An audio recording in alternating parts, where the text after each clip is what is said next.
Hello and welcome to the Jenkins tutorial by Night of SM. I am Prayas, your friend. So this is the Jenkins tutorial part 2. Today we will be learning about Jenkins. So let's get started. What's for today? So what is Jenkins? What is CI/CD?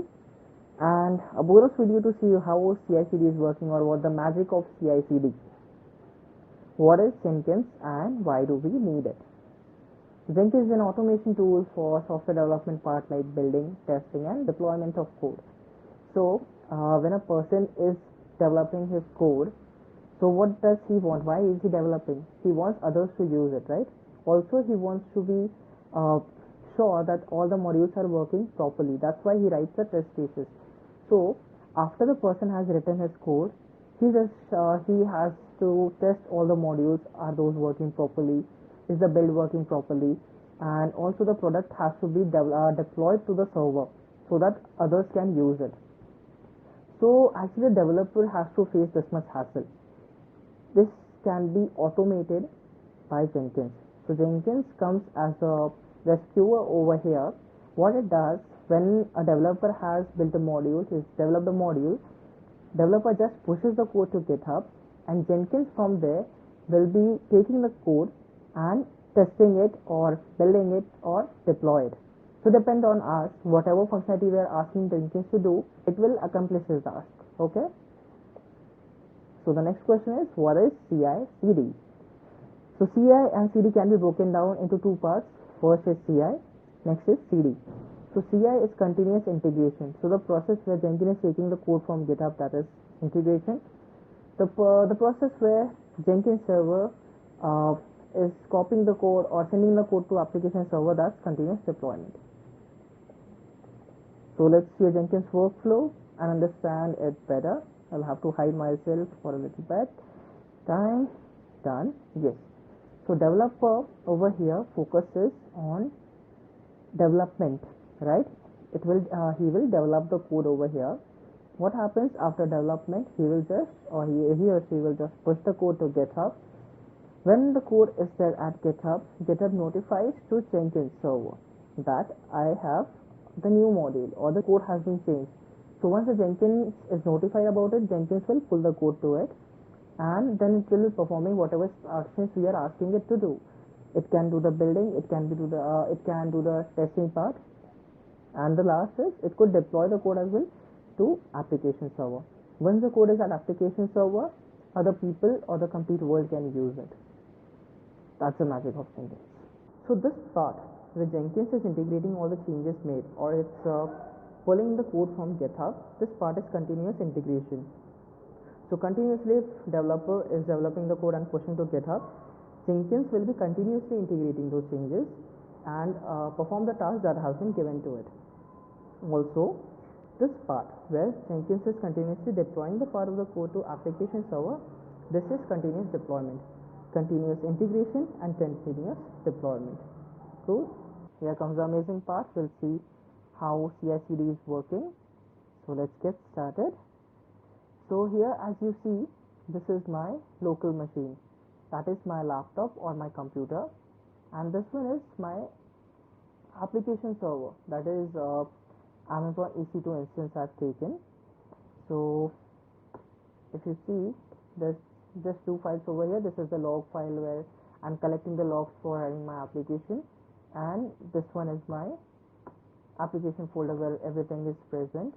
Basically, I'm just having three things: a Python file, the requirements where I've mentioned all the dependencies, and this is readme just to read about the project, and this is my local system. It is having again four things. This is the virtual environment where where all the dependencies have been installed. This is the collection of list of dependencies I'm having. This is my main module. So the part that you see at the entry point to this program, this was welcome to Jenkins tutorial part 2. It is having three lines. Welcome to Jenkins tutorial part 2. What is Jenkins and what is CI/CD? Cool. So when I push the module, it goes to GitHub. When I push my code, it comes to this repository Jenkins demo. Okay. And if we see my last commit, that was change the color of text to blue from red. Okay. it was around 10 minutes ago. So let's make some changes and see if the code has been uploaded to application server. Yeah, before that we can just compare the contents over here as well. Nano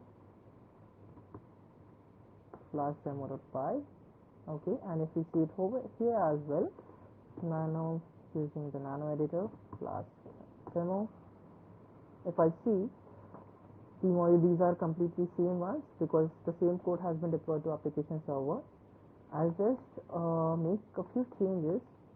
I'll make it the color, I can make it to red, and I'll just, for example, I'll just remove this part of the code.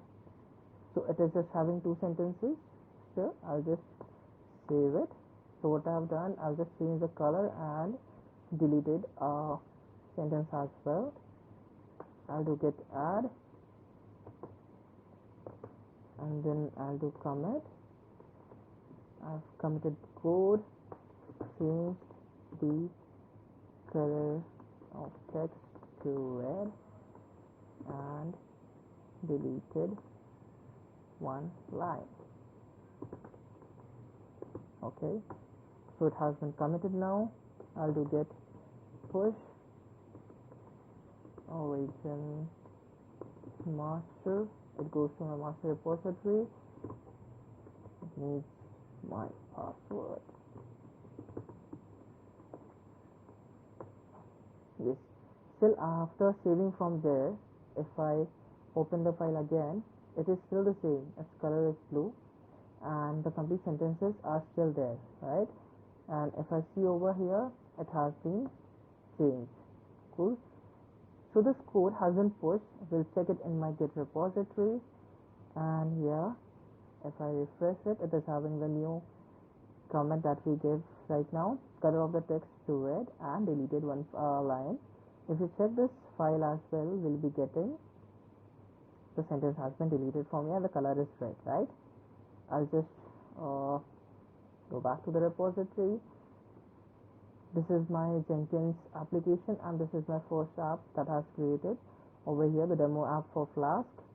If you see over here, firstly it was welcome to Jenkins tutorial part 2 and color was blue. I just refresh it, it has been done. Magic. And here as well, if I just close it and again open it, the sentence is gone. Jenkins has done the magic for us. So this is the magic of Jenkins. It can just by one push it can get the code from GitHub and push it to application server. So next part of the tutorial we'll be seeing what is deployment of code. We'll be deploying code manually, and I'll be helping not only with Python, I'll be guiding to do it with JavaScript frameworks or Scala frameworks as well. So let's see if something is remaining. And night of vision. Thank you guys for watching this video. If you like the video, please like it and subscribe to the channel for the next videos. Thank you.